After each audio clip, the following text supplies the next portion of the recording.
दोस्तों, आप अगर मेरा वीडियो रेगुलर फॉलो कर रहे हैं तो आपको पता होगा कि पिछले एपिसोड में हम मनाली पहुंच गए थे और एक्सप्लोर किया था हिडिंबा टेम्पल, ओल्ड मनाली और मनाली मॉल रोड।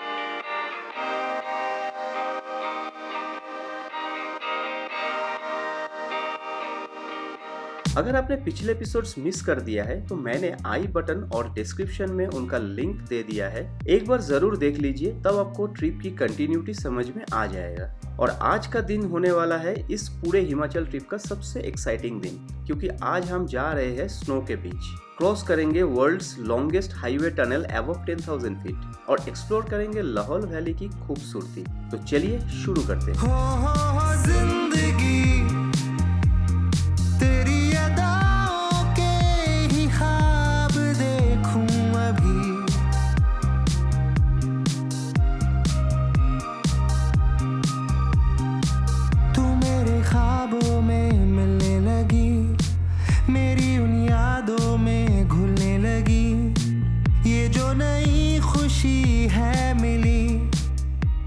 मई की सुबह हम निकल पड़े अटल टनल की तरफ। अराउंड 8:52 AM मनाली से बाहर निकल के हम रास्ते में एक छोटे से ढाबे पर ब्रेक लिया और ब्रेकफास्ट किया गर्मा गर्म मैगी से। शायद ठंडी हवा और पहाड़ों का व्यू ही इस सिंपल मैगी को इतना स्पेशल बना देता है। यही से हमने स्नो बूट्स भी रेंट किए। तो दोस्तों, अभी हम लोग यहाँ से शूज़ ले लिए है। ये वाला शू देख सकते, बर्फ़ में चलने के लिए, शॉप नंबर 355 से।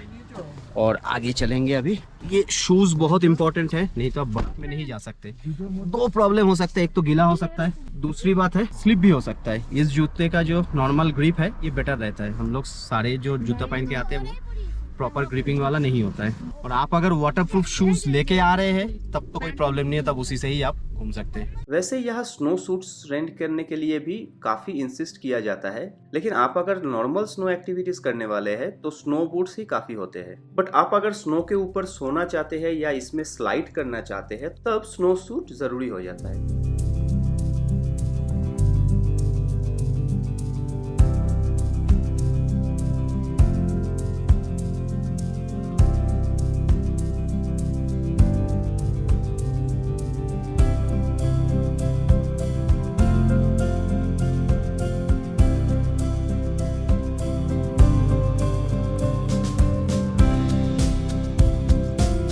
ऑन द वे हम सोलंग वैली क्रॉस किए बट रुके नहीं, ये हम रिटर्न के टाइम विजिट करेंगे।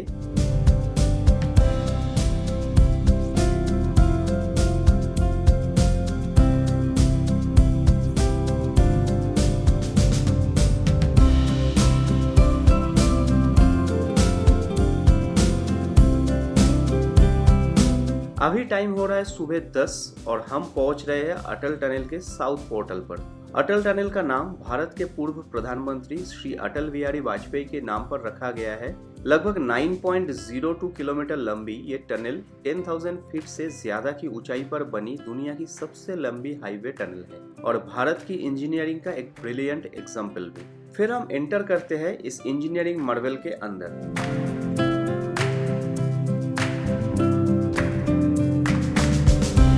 टनल ने मनाली और लाहौल स्पीति के बीच की दूरी लगभग 46 किलोमीटर कम कर दी है और ट्रैवल टाइम को काफी रिड्यूस कर दिया है।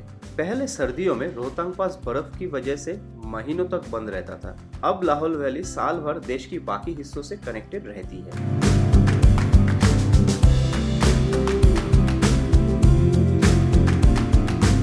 कुछ ही मिनट्स में हम पहुंच जाते हैं नॉर्थ पोर्टल पर।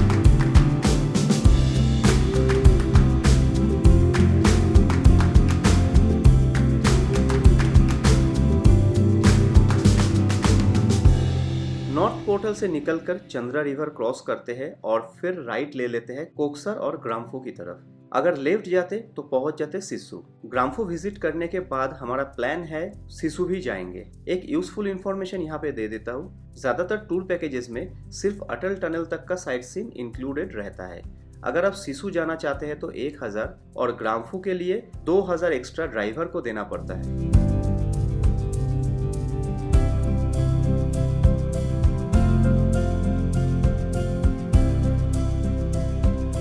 नॉर्थ पोर्टल पे आने के बाद सीनरी पूरी तरह बदल चुकी है। ग्रीन वैलीज की जगह दिखने लगे हैं बैरन माउंटेन्स और हमारे साथ साथ बह रही है चंद्रा रिवर। चंद्रा रिवर का ओरिजिन बारालाचाला पास के पास चंद्रताल ग्लेशियर से होता है और आगे जाकर टंडी में चंद्रा और भागा रिवर का संगम हो जाता है, जिसके बाद इस नदी को चंद्रभागा या चेनाब रिवर के नाम से जाना जाता है। जितना दूर दिखाई दे रहा है सिर्फ खुली सड़कें, दोनों तरफ पहाड़ और पहाड़ों के ऊपर स्नो।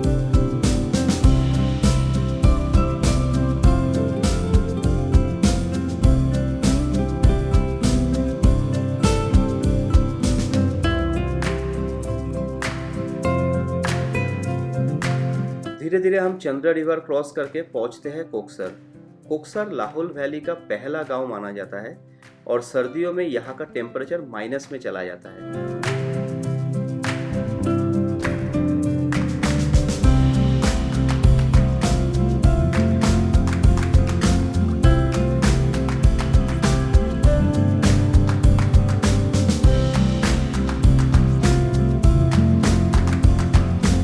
थोड़ी देर बाद हम पहुंचते हैं ग्राम्फू। ग्राम्फू एक इम्पोर्टेंट जंक्शन है।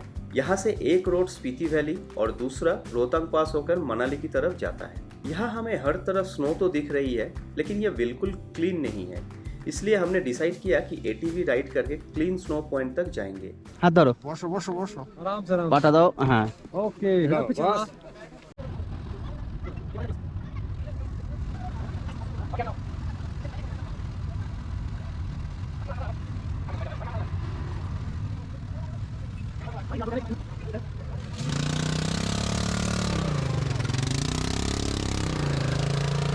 एटीवी का चार्ज पड़ा 2000 पर एटीवी और इसके साथ हमें ट्यूब राइड और स्कीइंग भी कॉम्प्लीमेंट्री मिल गई। दोस्तों एटीवी राइड खुद में ही एक एडवेंचर है। माउंटेन रोड में स्नो के बीच से एटीवी राइड बिल्कुल अनफॉरगेटेबल है। और फाइनली हम पहुंच गए ग्राम्फू स्नो पॉइंट। हर तरफ सफेद बर्फ ही बर्फ। बच्चे बड़े बूढ़े सभी बर्फ के साथ एंजॉय कर रहे हैं। ये नज़ारा देखकर बूढ़े भी बच्चे बन जाते हैं। हमने भी यहाँ काफ़ी वक्त बिताया और ट्रस्ट में हिमाचल ट्रिप में ऐसे मोमेंट ही लाइफ टाइम मेमोरीज बन जाते हैं।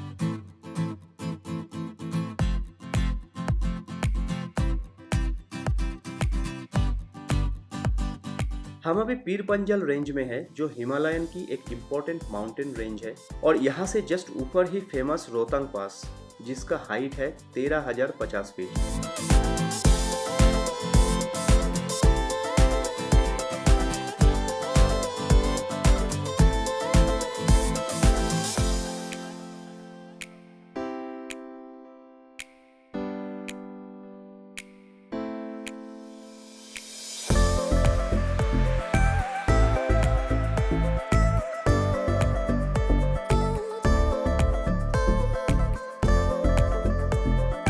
कहा जाता है कि रोहतांग शब्द पार्शियन भाषा के दो शब्द रूह और तंग से मिलकर बना है। रूह का मतलब होता है आत्मा और तंग मीन्स हीप और pile. Together they translates to pile of dead bodies और ग्राउंड ऑफ कॉर्प्सेस। पुराने समय में यहाँ का मौसम इतना खराब और अनप्रेडिक्टेबल होता था कि बहुत से ट्रैवलर्स इस पास को क्रॉस नहीं कर पाते थे। इसी वजह से इस जगह का नाम रोहतांग पड़ा है। रोहतांग पास हिमाचल के सबसे फेमस माउंटेन पासेस में से एक माना जाता है। अभी पास बर्फ के वजह से बंद है, इसलिए हम नहीं जा पाएंगे। जनरली 15 मई के बाद रोहतांग पास खुल जाती है और सितंबर तक ओपन रहती है, बट सब डिपेंड करता है वेदर के ऊपर। यहाँ पे कुछ छोटे छोटे फूड कार्ट भी अवेलेबल है, जहाँ लोग गर्मा गर्म कॉफी और मैगी का मजा ले रहे हैं। दीदी ये राजमा चावल कितने का है? 150। और मैगी? मैगी है 80 रुपीज का। अंडा मैगी या नॉर्मल मैगी? Vegetable Maggi. और अंडा मैगी? 120। 120। बढ़िया बढ़िया। और ये ब्रेड ऑमलेट? 80। बहुत अच्छा। ये हाइट पे चारों तरफ बर्फ है। हम लोग मैगी खा रहे हैं और साथ में यहाँ पे देखिए कड़ी राजमा चावल। आपका नाम क्या है भैया? अमन। अमन भैया यहाँ पे नीचे कोकसर विलेज होके जो हम लोग आए थे ना, वहीं पे रहते हैं।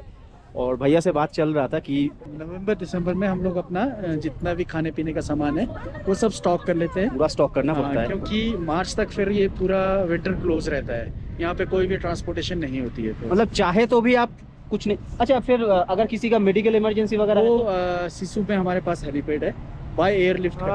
टनल से पहले ये जो जितने भी यहाँ पे विलेज है, शिशु हो गया, यहाँ पे कोकसर हो गया, यहाँ से मनाली का कनेक्टिविटी जो था रोहतांग पास था। कम से कम 6 या 7 महीने के लिए। अच्छा 6-7 महीना खुलता है, फिर 5 महीना बंद अगर रहेगा, किसी का मेडिकल इमरजेंसी होता था तो सिसु से मतलब एयरलिफ्ट करके मनाली तक। उस वक्त हेलीकॉप्टर चलते थे यहाँ पे ना, गवर्नमेंट की तरफ से सब्सिडाइज्ड होता था वो। और अभी टनल होने के बाद काफी मतलब ये हो गया, कनेक्टिविटी बहुत बेहतर हो चुका है। ऊपर तो जैसे अभी हम लोग आ गए, पर ऊपर अभी तक बंद है, रोहतांग पास अभी भी बंद है। जी जी। तो एक्चुअली देखा जाए तो टनल है इसीलिए हम लोग आ गए, जी, जी, नहीं तो आ ही नहीं पाते। नहीं तो ये बंद था, ये अभी आपका 15-20 मई तक ऑफिशियली बंद रहता है ये रोड ना। ओके ओके, उसके बाद बीआरओ जो है इसको क्लियर कर देता पूरा कर दो। जी। थैंक यू अमन भैया। Okay okay sir, have a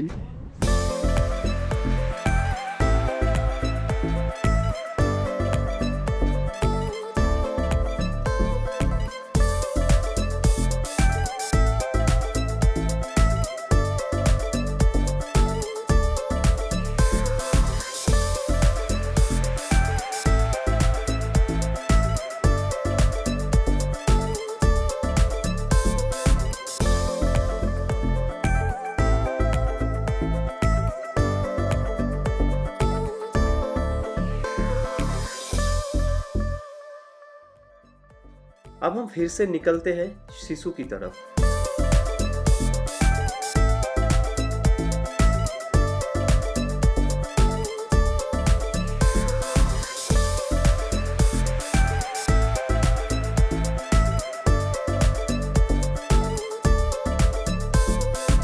इस बार हम टनल के अंदर एंटर नहीं करके सीधा सिसु की तरफ बढ़ते हैं।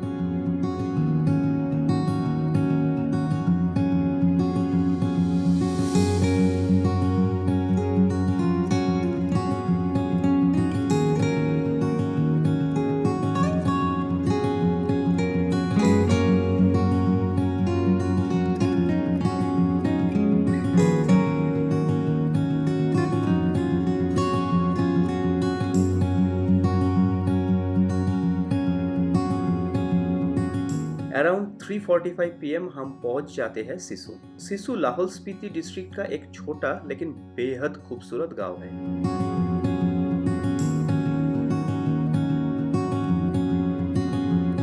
ये प्लेस अपने वाटरफॉल्स, स्नो कैप माउंटेन्स और सीरीन लैंडस्केप के लिए फेमस है।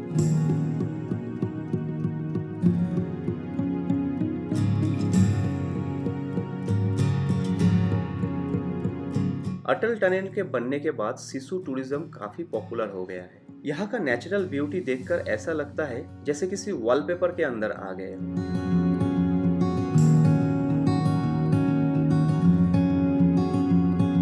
अब वक्त हो चुका है वापस मनाली लौटने का।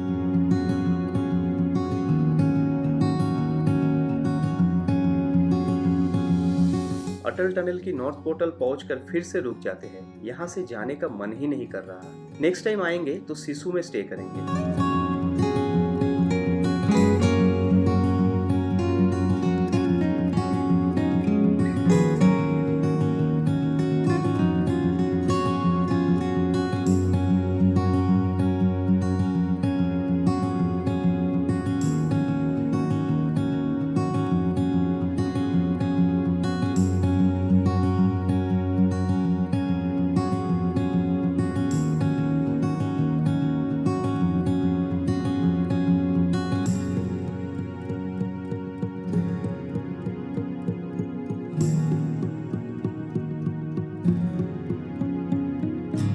अटल टनल क्रॉस करके हम आगे बढ़ते हैं। रास्ते में हम रुकते हैं सोलंग वैली। मनाली से लगभग 13 किलोमीटर दूर स्थित ये वैली पूरे साल टूरिस्ट से भरी रहती है। सोलंग वैली का नाम पास के सोलंग विलेज के नाम पर पड़ा है। आज ये जगह एडवेंचर लवर्स के लिए किसी पैराडाइज से कम नहीं है। सर्दियों में यहाँ की पूरी वैली बर्फ की सफेद चादर से ढक जाती है और यहाँ स्कीइंग और स्नोबोर्डिंग के लिए देश और विदेश से लोग आते हैं। और गर्मियों में यही वैली एक एडवेंचर हब बन जाती है, जहाँ paragliding, zip lining, ATV ride, zorbing और रोपवे जैसे एक्टिविटीज का मजा लिया जा सकता है। यहाँ आप रोपवे से ऊपर जा सकते हैं और हॉर्स राइड करके अंजनी महादेव टेम्पल भी विजिट कर सकते हैं। सोलंग वैली से निकलकर हम मनाली की तरफ बढ़ने लगते हैं। आगे बढ़ते हुए हमें मिलता है नेहरू कुंड। तो अभी हम मनाली से 5 किलोमीटर पहले थोड़ा रुके हैं। यहाँ पे नेहरू कुंड है। कहा जाता है कि इंडिया का पहला प्राइम मिनिस्टर पंडित जवाहरलाल नेहरू जब भी मनाली आते थे इस स्प्रिंग का पानी पीना पसंद करते थे। इसी वजह से इसका नाम पड़ा है नेहरू कुंड। ये एक नेचुरल स्प्रिंग है जिसका पानी रोहतांग के ग्लेशियर से आता है। आज भी कई टूरिस्ट और आसपास के गांव वाले इस ठंडे और सफेद ग्लेशियर का वाटर पीने के लिए ले जाते हैं। भैया थोड़ा सा दे दो ना, पी लेता हूँ। अरे बाप रे, बहुत ठंडा है, बहुत ठंडा है। ये पत्थरों के बीच से निकला है क्या? अरे, और ये तो पूरा सीधा चट्टान है। अब देखिए पूरा सीधा चट्टान दिख रहा है ऊपर, उसी के बीच से ये पत्थर के बीचों से ये पानी निकलती है। शाम तक वापस होटल पहुंचते हैं। लास्ट इवनिंग इन मनाली और मॉल रोड ना गए, ऐसा कैसे हो सकता है। तो फ्रेश होने के बाद हम एक बार फिर निकल पड़े मॉल रोड की तरफ। यहाँ हमने ट्राई किया चिकन लफिंग। ये तिबेटियन स्ट्रीट फूड का एक पॉपुलर डिश है जो अपने स्पाइसी और टैंगी फ्लेवर के लिए काफ़ी फेमस है। डिनर में हमने खाया मुरादाबादी बिरयानी और इसी के साथ हमारा मनाली का आखिरी दिन भी खत्म हो गया। गणपति बाप्पा मंगल मूर्ति, जय मां दुर्गा। 6 मई की सुबह, आज हमारे इस पूरे ट्रिप का लास्ट डे है और आज हम मनाली से जाने वाले हैं चंडीगढ़। आज हमें लगभग 300 किलोमीटर का सफ़र तय करके चंडीगढ़ पहुंचना है। सुबह 10:30 बजे हम निकल पड़ते हैं होटल शंडेला से चंडीगढ़ की ओर। मनाली से निकलते ही रोड के साइड में दिखने लग जाता है व्यास रिवर। हम जिस दिन मनाली एंटर किए थे, लाइट कम होने की वजह से रोड का इतना खूबसूरती हम उस दिन महसूस नहीं कर पाए जो आज कर रहे हैं। हमारे रोड के साइड से बह रहे हैं व्यास रिवर और ये रिवर मंडी तक हमारे साथ रहेगा।